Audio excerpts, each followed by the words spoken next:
اور ہمیں ان تمثیلوں کی یاد دلاتی ہے جو خدا نے کہیں، مثال کے طور پر بادشاہ کے بیٹے کی شادی کی ضیافت کی تمثیل، جب بادشاہ نے بہت سے لوگوں کو مدعو کیا لیکن کوئی نہ آیا، تب بادشاہ نے خادموں کو حکم دیا کہ سڑک اور راہ کے کناروں سے لوگوں کو بلا کر لاؤ۔ فضل کی پکار تمام لوگوں کے لیے ہے۔ صحیح۔ اور جو باتیں 11ویں آیت میں لکھی ہیں، جہاں حکمت کہتی ہے کہ حکمت مرجان سے افضل ہے اور سب مرغوب چیزوں میں بے نظیر ہے، اس کی پیمائش کیسے کرتے ہیں؟ دیکھیں، حکمت دنیا کی تمام دولت سے زیادہ اہم ہے، اور میں یہ بھی کہوں گا کہ دنیا کی تمام دولت ابدیت میں بیکار ہے۔ اور بلائی مصر کے سادہ لوگوں کو کہا کرتے ہیں کہ کفن میں جیب نہیں ہوتی، یعنی آپ جب مر جائیں گے تو ہیرے موتی، دولت ساتھ نہ ہوگی، سب کچھ یہیں رہ جائے گا، سب یہیں چھوڑ جائیں گے۔ یہاں حکمت ابدیت پر اثر انداز ہوتی ہے، اور حکمت ہی سے ہم مسیح کو نجات دہندہ قبول کرتے ہیں، اور حکمت ہم سے ان چیزوں کا انتخاب کرواتی ہے جن کی وقت مسیح کے تخت عدالت کے سامنے ہوگی۔ سو حکمت ہیرے موتی اور سونے چاندی سے بہت بہتر ہے۔ یہاں ہمیں سبا کی ملکہ کی یاد آتی ہے جس نے حکمت سے تجارت کی۔ اس نے سامری عورت کی طرح اپنا گھڑا ہی نہ چھوڑا، بلکہ اپنے ہیرے موتی اور اپنا سونا چاندی اونٹوں پر لاد کر لے آئی، کیونکہ سامری عورت نے سلیمان سے حکمت کو پایا تھا۔ جی ٹھیک ہے بھائی اسام، 12ویں آیت سے حکمت اپنے آپ کو بیان کرتی ہے، اس نے اپنے آپ کو کیسے بیان کیا؟ جبکہ وہ اپنے آپ کو بیان کرتی ہے کہ کوئی شخصیت اب سے بات کر رہی ہے۔ حکمت کوئی اس میں معرفہ نہیں ہے کہ وہ خود کو میں کہے، لیکن یہاں وہ ایسا کہتی ہے تاکہ سمجھنے میں آسانی ہو سکے کہ بات فقط انسانی حکمت کی نہیں بلکہ اس سے بڑھ کر کسی حوالے سے ہو رہی ہے۔ وہ کہتی ہے، مجھ حکمت نے ہوشیاری کو اپنا مسکن بنایا اور علم اور تمیز کو پالتی ہوں، میں ہی ہوں جس کے وسیلہ سے تم باتوں کو صحیح طور پر سمجھتے ہو اور انہیں صحیح طور پر استعمال کر سکتے ہو اور اپنے معاملات کو سلجھا سکتے ہو۔ یہاں حکمت اپنے بارے میں کہتی ہے کہ اس کا تعلق خداوند کے خوف اور غرور اور تکبر کو دور رکھنے سے ہے، مشاورت اور حمایت میری ہیں اور اس کے لیے جو فیصلہ کرنے میں ناکام ہے۔ مشورت اور حمایت میری ہے، فہم میں ہی ہوں، مجھ میں قدرت ہے، میری بدولت بادشاہ سلطنت کرتے اور عمرہ انصاف کا فتویٰ دیتے ہیں۔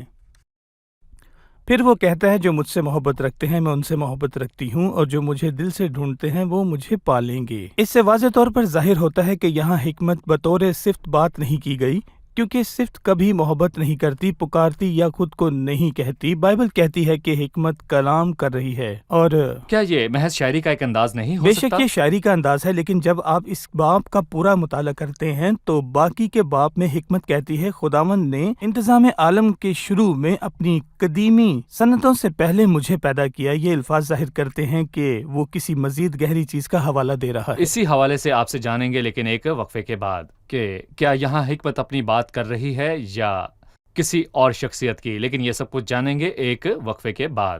ناظرین ملتے ہیں ہم ایک چھوٹے سے وقفے کے بعد، ہمارے ساتھ رہیے۔ خدا کا شکر ہے کہ اس نے بائبل کو صرف سمجھداروں کے لیے پرکشش نہیں بنایا۔ اگر وہ ایسا کرتا تو بہتیرے اسے سمجھنے سے قاصر رہتے۔ یہ پیغام سادہ دلوں کے لیے ہے، اپنے آپ میں ایک سادہ پیغام ہے۔ خدا کے کلام کے معاملے میں ہمیں کس قدر سادہ ہونے کی ضرورت ہے۔ انسان کا مسئلہ یہ ہے کہ کبھی کبھار وہ پیچیدہ باتوں میں الجھ کر فہم کے عمل میں رکاوٹ بن جاتا ہے۔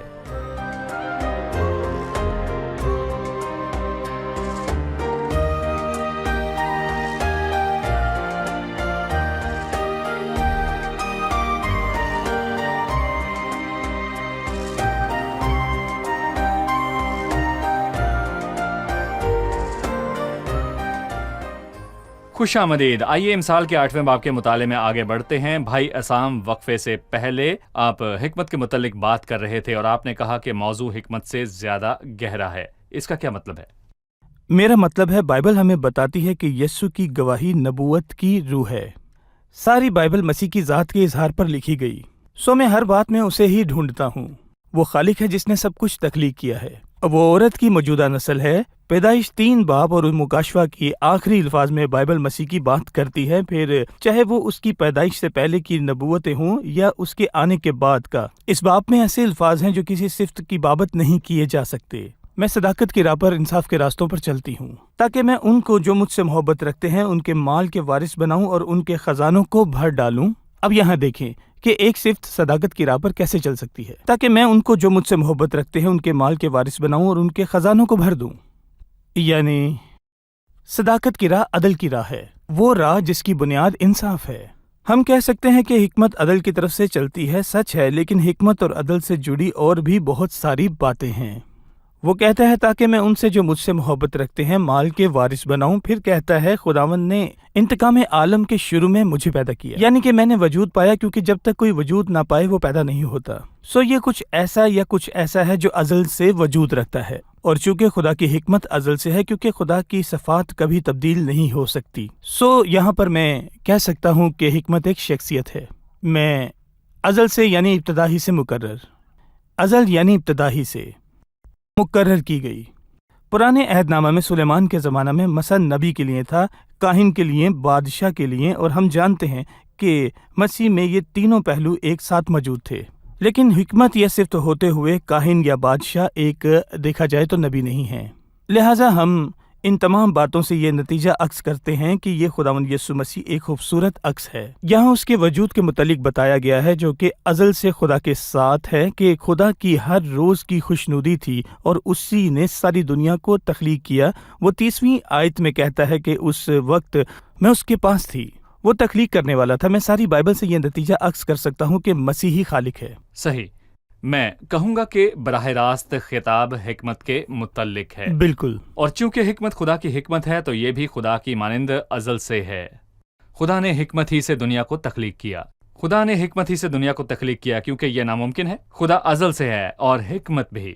لیکن ہم یہاں کہتے ہیں کہ اس کا اطلاق مسیح کے سوا اور کسی پر نہیں ہوتا، جو ہمارے لیے خدا کی حکمت، راست بازی، پاکیزگی اور مخلصی بن کر آیا۔ لیکن اس تحریر کا براہ راست مقصد حکمت پر میں کہنا چاہوں گا کہ خطاب کسی کرنا بھی ہے۔ علامت میں ایک براہ راست واضح مطلب ہوتا ہے اور ایک پوشیدہ مطلب ہوتا ہے صحیح۔ جس میں کسی اور چیز کی طرف صحیح۔ اشارہ ہوتا ہے۔ یہ براہ راست کلام حکمت کو متعلق ہے، لیکن ہم اس کے اندر مسیح کی ازلی شخصیت کا عکس بھی دیکھتے ہیں، اور بالکل۔ جس کے وسیلہ اس نے عالم بھی پیدا کیے۔ صحیح۔ ڈاکٹر فیاض، چونکہ بات ایسی ہے لہٰذا آئیے 14 تا 16 آیات کو پھر سے دیکھتے ہیں جو حکمت کے حوالے سے ہیں، جس کے ساتھ بادشاہ سلطنت کرتے ہیں اور حکمران انصاف کا فرمان جاری کرتے ہیں۔ ہمیں مسیح کے دیکھیں، اختیار کے متعلق بتائیے۔ اگر آپ جانتے ہیں کہ حکمت اپنی اعلیٰ ظرفی کی حامل ہے اور اس کا وجود ازلی ہے اور وہ مسیح یسوع کو پیش کرتی ہے، تو جسے بطور انسان اختیار کا مالک بنایا گیا، مجھے بطور ایماندار جو خداوند یسوع مسیح سے جڑا ہوا ہوں آرام اور خوشی حاصل ہوتی ہے۔ خداوند یسوع مسیح آدمیوں پر سلطنت کرتا ہے، بقول دانیل کے وہ جسے چاہے دیتا ہے، اور اسی کے وسیلے بادشاہ سلطنت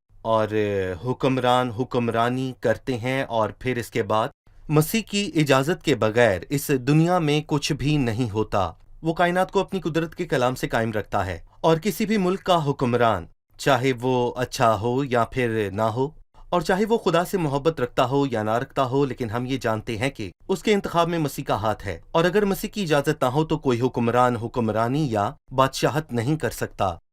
اور مجھے یہوشفت کی بات پسند آئی جو اس نے دوسرے تواریخ کے 20ویں باب میں کہی، اے خداوند ہمارے باپ دادا کے خدا، کیا تو ہی آسمان میں خدا نہیں؟ کیا قوموں کی سب مملکت پر حکومت کرنے والا تو ہی نہیں؟ زور اور قدرت تیرے ہاتھ میں ہے، اور اس حقیقت کو جاننے سے ایک ایماندار آرام پاتا ہے اور پر اطمینان رہتا ہے کہ کچھ بھی مسیح کی اجازت کے بغیر نہیں ہو سکتا۔ صحیح۔ اب میں 22ویں آیت سے آگے چند آیات پڑھنا چاہوں گا۔ خداوند نے انتظام عالم کے شروع میں اپنی قدیمی صنعتوں سے پہلے مجھے پیدا کیا۔ میں ازل سے یعنی ابتدا ہی سے مقرر ہوئی، اس سے پہلے کہ زمین تھی۔ میں اس وقت پیدا ہوئی جب گہراؤ نہ تھے، جب پانی سے بھرے ہوئے چشمے بھی نہ تھے۔ میں پہاڑوں کے قائم کیے جانے سے پہلے اور ٹیلوں سے پہلے خلق ہوئی، جبکہ اس نے ابھی نہ زمین کو بنایا تھا، نہ میدانوں کو، اور نہ زمین کی خاک کی ابتدا تھی۔ جب اس نے آسمان کو قائم کیا، میں وہیں تھی۔ جب اس نے سمندر کی سطح پر دائرہ کھینچا، جب اس نے اوپر افلاک کو استوار کیا اور گہراؤ کے سوتے مضبوط ہو گئے، جب اس نے سمندر کی حد ٹھہرائی تاکہ پانی اس کے حکم کو نہ توڑے، جب اس نے زمین کی بنیاد کے نشان لگائے، اس وقت ماہر کاریگر کی مانند میں اس کے پاس تھی، اور میں ہر روز اس کی خوشنودی تھی اور ہمیشہ اس کے حضور شادمان رہتی تھی۔ آبادی کے لائق زمین سے شادمان تھی، اور میری خوشنودی بنی آدم کی صحبت میں تھی۔ بھائی فیاض، میں جاننا چاہتا ہوں یہ الفاظ کس کے لیے کہے گئے ہیں؟ آپ نے کہا یہ الفاظ حکمت کے حوالے سے ہیں، اور بھائی اسام نے کہا کہ حکمت ازلی خداوند یسوع مسیح میں ہے۔ ان آیات میں مسیح اور حکمت کے درمیان کیا مواصلت ہے؟ مجھے لگتا ہے کہ خداوند یسوع مسیح اور حکمت کے درمیان مماثلت یوں ہے کہ مسیح ازلی خالق ہے اور الہی فطرت اور ابدیت کا مالک ہے، اور میں کہوں گا کہ یہاں پر باپ اور بیٹے کا ایک ہونا بہت ہی واضح ہے۔ باپ اور بیٹا فطرت میں ایک ہیں، جوہر میں برابر ہیں، ان کی مشورت میں اتفاق ہے، اور یہاں پر میں یہ بھی کہوں گا کہ بنین و انسان سے خوش رہنے میں اتفاق ہے۔ تو یہ مسیح کے جسم میں ظاہر ہونے سے پیشتر ایک اشارہ ہے کہ وہ اپنے آپ کو بنی آدم کی خاطر پیش کرے گا تاکہ باپ کا گھر بہت سے بچوں سے بھر جائے، ورنہ وہ یہ نہ کہتا کہ آبادی کے لائق زمین سے شادمانی تھی اور میری خوشنودی بنی آدم کی صحبت میں تھی۔ سو یہ مسیح کے آنے سے پیشتر ایک اشارہ ہے تاکہ وہ اپنے لیے دلہن کا انتظام کرے جو جلال میں اس کے شریک ہو۔ صحیح۔ اور کرنتھیو 1 میں مسیح کے متعلق بائبل کہتی ہے کہ جو ہمارے لیے خدا کی طرف سے حکمت ٹھہرائی، راست بازی، پاکیزگی اور مخلصی۔ یہ پہلے کرنتھیوں میں واضح کیا گیا کہ مسیح خدا کی حکمت اور خدا کی قدرت ہے، اور یہی سچ صحیح۔ ہے۔ یقیناً حاضرین کے پاس اس سے متعلق کوئی سوال ہوگا۔ جی، کس کا سوال ہے؟ میرا سوال ہے، 17ویں آیت ہے، جو مجھ سے محبت رکھتے ہیں میں ان سے محبت رکھتی ہوں۔ کیا یہ اس بات سے تصادم رکھتا ہے جو ہمیں نیا عہد نامہ بتاتا ہے؟ خدا یہاں ایک خاص طبقے سے محبت رکھتا ہے، یعنی انہی سے جو اس سے محبت رکھتے ہیں۔ جی بھائی، ہمیں آپ بتائیے کہ یہاں بولنے والی حکمت ہے یا خدا ہے؟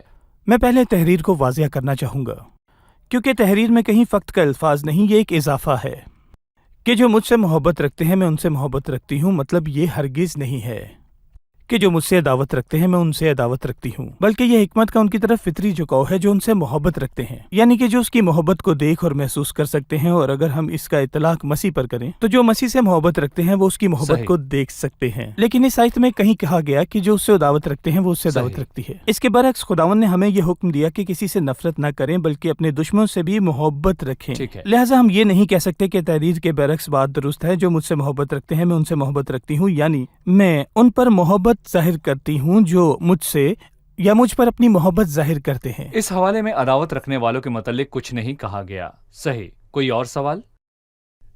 میرا ایک سوال مسیح اور حکمت کے تعلق کے حوالے سے ہے۔ ہم اکثر یہ سنتے ہیں کہ اس حوالے میں حکمت سے مراد مسیح ہے۔ میرا سوال 24ویں اور 25ویں آیت سے ہے۔ لکھا ہے، میں اس وقت پیدا ہوئی جب گہراؤ نہ تھے، جب پانی سے بھرے ہوئے چشمے بھی نہ تھے، میں پہاڑوں کے قائم کیے جانے سے پہلے اور ٹیلوں سے پہلے خلق ہوئی۔ میں اس وقت پیدا ہوئی۔ اگر ہم اس کا اطلاق مسیح پر کریں تو یہ اس کی ازلیت کا انکار ہوگا۔ ٹھیک ہے، اچھا سوال۔ جی بھائی، آپ کیا کہیں گے؟ اس مسئلے کے میں کہوں گا ایک سے زیادہ حل پائے جاتے ہیں۔ پہلا یہ کہ بائبل کے کچھ معیاری ترجموں میں اس کا واضح مطلب یہ لکھا گیا ہے کہ نمودار ہونا یا ظاہر ہونا۔ وہ وجود شخص جو رکھتا ظاہر ہے۔ ہوا پیشتر سے وجود رکھتا تھا، وہ وجود رکھتا تھا پر ظاہر نہیں ہوا۔ مثال کے طور پر مجھے یاد ہے جب ایک بار داؤد فلسطینیوں کے خیمہ میں میں کہوں گا کہ اللہ کی وادی میں نمودار ہوا، جب یسی بیت الحمی نے اسے بھیجا، کیا اس کا مطلب یہ ہے کہ داؤد نے بھی وجود پایا جب وہ فلسطینیوں کے خیمہ میں ظاہر ہوا؟ کیا وہ بیت الحم میں پیشتر سے موجود تھا اور اس کے اپنے باپ کے ساتھ رفاقت تھی جس نے اسے بھیجا کہ اللہ کی وادی میں فلسطینیوں کے خیموں میں ظاہر ہو؟ اور میں کہوں گا کہ ایسی ہی بات تب ہوئی جب ایوب کے دوستوں نے یہاں پر بات کی، اور اس کے 3 دوست ایوب سے بہت دیر تک باتیں کرتے رہے تھے، اور پھر اس کے 3 دوست اسے جواب نہ دے سکے کیونکہ وہ اپنی ہی نظر میں راست باز تھا اور وہ خاموش رہے۔ اور پھر براکیل بوزی کے بیٹے کا غضب اس پر بھڑکا۔ یہ الیہو کہاں سے آیا؟ ہم بعد میں یہ سمجھتے ہیں کہ وہ وہیں پر موجود تھا اور باتیں سن رہا تھا جو ایوب اور اس کے دوستوں کے بیچ ہو رہی تھیں، اور اسے ہر بات کی خبر تھی، لیکن جب اس کے ظاہر ہونے کی ضرورت پڑی تب وہ منظر عام پر آیا۔ سو مسیح ازل سے موجود ہے، لیکن وہ منظر عام پر تب آیا جب اسے تخلیق کے کام کو پورا کرنے کے لیے بلایا گیا۔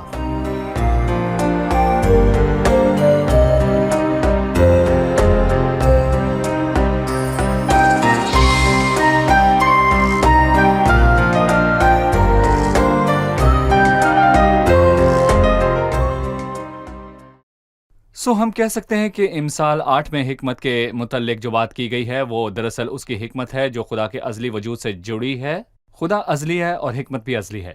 حکمت پیدا ہوئی مطلب وہ خدا کے کام کی خاطر نمودار یا ظاہر ہوئی، لیکن مسیح کے متعلق ہمیں مسیح کی ازلی فطرت کا